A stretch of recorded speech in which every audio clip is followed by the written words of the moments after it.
Buenos días, bienvenidos a esta conferencia sobre psicología, enseñanza y evaluación de las matemáticas. Es fruto de un proceso de reflexión del quehacer dentro de la psicología dentro de los procesos de enseñanza-aprendizaje, específicamente procesos relacionados con discalculia, dislexia y otras dificultades propias del entorno educativo. Para abordarlo, voy a tener en cuenta la siguiente secuencia: el objetivo, después la introducción, después la psicología cognitiva, haré énfasis en la enseñanza de la matemática. Para ello voy a tener en cuenta primero el objetivo, que es compartir una propuesta de aportes desde la psicología cognitiva a la enseñanza y evaluación de las matemáticas. Después voy a presentar una introducción general a la psicología, me centraré en la psicología cognitiva en sus bases teóricas para dar paso hacia la aplicación de las matemáticas con algunos ejemplos. Luego continuaré hacia un ejercicio práctico con resolución de ecuaciones y finalmente la evaluación a través del juego, TIC y matemática. Vamos a dar continuación con la introducción. La psicología tiene como objeto central de estudio la conducta. Para ello parte del siguiente esquema explicativo: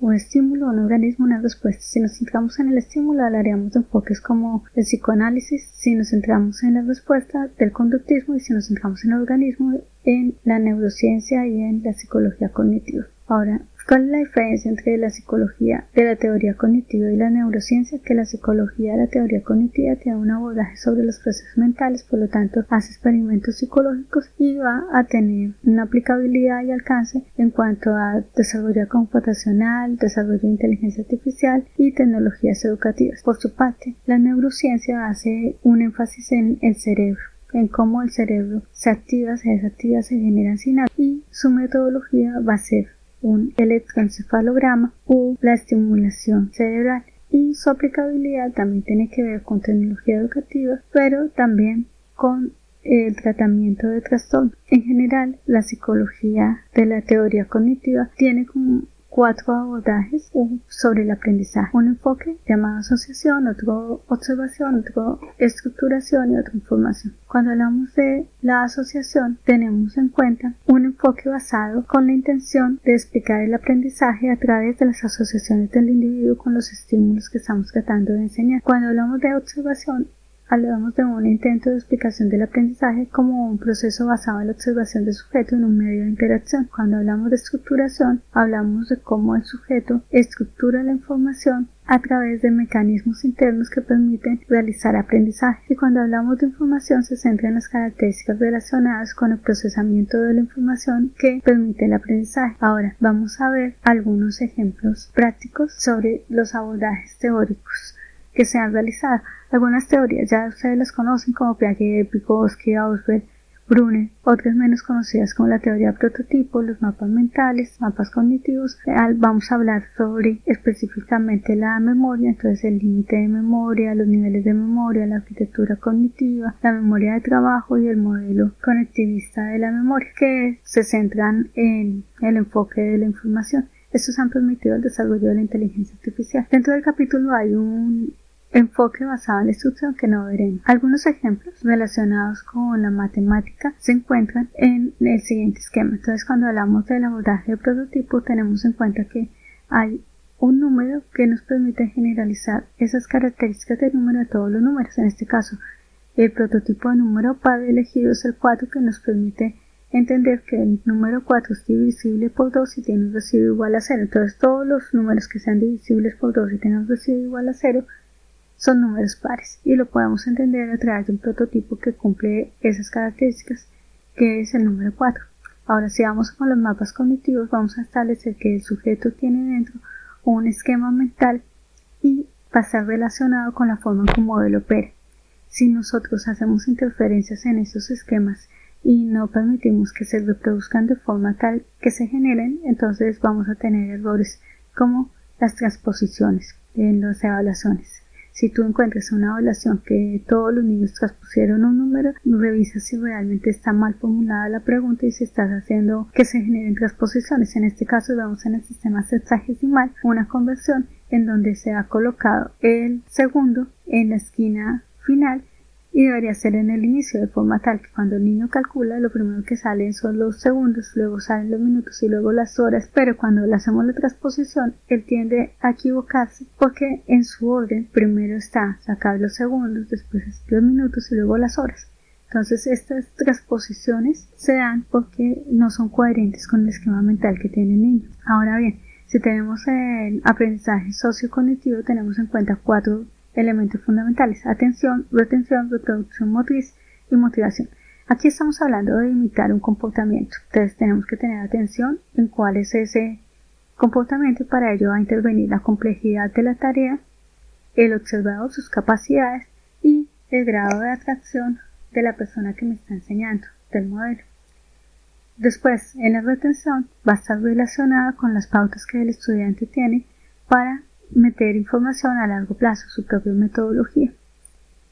Después está la reproducción, que va a tener en cuenta esas capacidades que yo poseo para poder imitar esa conducta que tú esperas.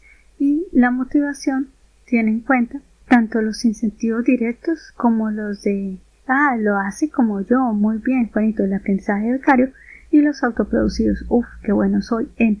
Entonces, la motivación no solamente es extrínseca, no solamente la da el profe o los padres, sino que también la da el sujeto. De otra parte, si nosotros tenemos en cuenta la estructuración, hablaremos primero del desarrollo cognitivo partiendo desde Piaget. Entonces Piaget nos dice, palabras más, palabras menos, que necesitamos que haya unas estructuras de conocimiento, que esas estructuras se modifican a través del tiempo, teniendo en cuenta unos estadios, y que cuando hay un conocimiento nuevo se requiere que haya unos procesos de estructuración, acomodación, equilibración, asimilación que nos llevan a reestructurar y a formar todos los procesos cognitivos, el conocimiento como tal. En matemáticas podríamos verlo como el niño aprende el conteo, luego aprende características de los números, aprende secuencias, esas secuencias se integran, el conteo se automatiza, se vuelve suma, la suma se automatiza, se vuelve multiplicación, la resta, que es un conteo hacia atrás, también se automatiza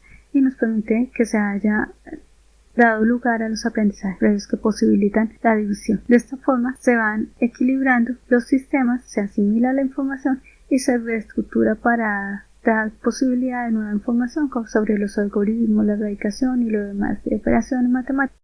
En la teoría de Vygotsky nos habla del desarrollo proximal, es decir, aquellas cosas que el niño puede aprender con ayuda de otras personas, ya sean pares, profesores, familia. Por ejemplo, si tú colocas entre pareja a los niños para que aprendan, un niño que domine el tema con un niño que lo domine menos, es más posible que, como su nivel de representación es similar, pueda comprender más fácil lo que el compañero le dice que lo que el adulto le dice. Esta sería una forma de aplicar a Vygotsky. Ahora, si tenemos en cuenta experiencial dados por las matemáticas, entonces podemos emprender procesos que le permitan al individuo apropiar los conceptos propios de matemáticas. Por decir algo, si tú tienes la diferencia y lo utilizas como un sinónimo de resta, entonces el niño va a comprender en una evaluación que cuando le piden obtener una diferencia es igual que si le piden hacer resta. Esta necesidad de aprender el concepto también le permite apropiarlo y tener una ejecución diferente de alguien que siempre hubiera manejado el concepto como resta, porque si le piden hacer la diferencia, entonces no va a entender el significado, por lo tanto no va a poder hacer ninguna operación relacionada con el significado. De otro lado, el descubrimiento de Brunner nos dice que si le damos cosas que permitan tener una experiencia directa, es mucho más fácil que el niño pueda comprender el concepto. Vemos, por ejemplo, el caso de la fracción. Si nosotros tenemos una manzana y la dividimos, hacemos todo el proceso, si estamos en un proceso de enseñanza de física con los puntos de ebullición, es mucho más fácil si yo coloco una olla con agua a hervir, entonces ellos pueden medir y experimentar la ebullición con un termómetro, encontrar los puntos y enseñar esos conceptos de forma vivencial que si yo simplemente lo coloco en una pizarra, en un tablero. Igual puedo sustituir por un video, por otras cosas que les permiten ir adquiriendo procesos dentro de su medio natural. Ahora, si yo retomo los conceptos de memoria a corto plazo, si coloco un estímulo directo 1 más 1 igual a 2, es mucho más fácil para el niño comprender lo que si yo le lleno el tablero de muy cosas. Si yo tengo en cuenta la memoria multinivel, entonces tendría que ver qué emociones, sensaciones están ahí participando del aprendizaje para que el niño pueda centrar la atención y pasar ese conocimiento a memoria a corto plazo y a largo plazo, de forma tal que si yo le estoy estimulando, le estoy diciendo lo que estás haciendo está bien, vamos a ir por partes, vamos a ir despacio, y le estoy enseñando a ser metódico, a ir por partes, a hacer planeación. Esas habilidades que son de registro sensorial van a ayudar al conocimiento matemático y van a permitir que vaya hacia la memoria a largo plazo y no que termine en el olvido. De otro lado, si yo hablo del modelo ACTR, voy a darme cuenta que existe una memoria declarativa que va a tener un mundo perceptivo en donde lo visual y lo auditivo tienen un gran peso para formar ese mundo cognitivo, y que el niño puede hacer que esos estímulos que yo le presente coincidan, se seleccionen y se ejecuten dentro de su buffer sensorial para dar significado a la información y mandar la memoria que después puede evocar en su memoria procedimental a través de una recuperación, coincidiendo con los términos que tú le estás solicitando, la selección de la información que él hace y la ejecución a través de un buffer de activación dentro de un módulo motor. Incluye pues la declaración hablada, el movimiento que le permite escribir y demás procesos motores que le hacen conexión con el mundo real. Eso implica que el niño pueda establecer ese periodo en donde pase de lo concreto hacia lo abstracto, de lo simple hacia lo complejo, y que pueda ir teniendo tiempo para ir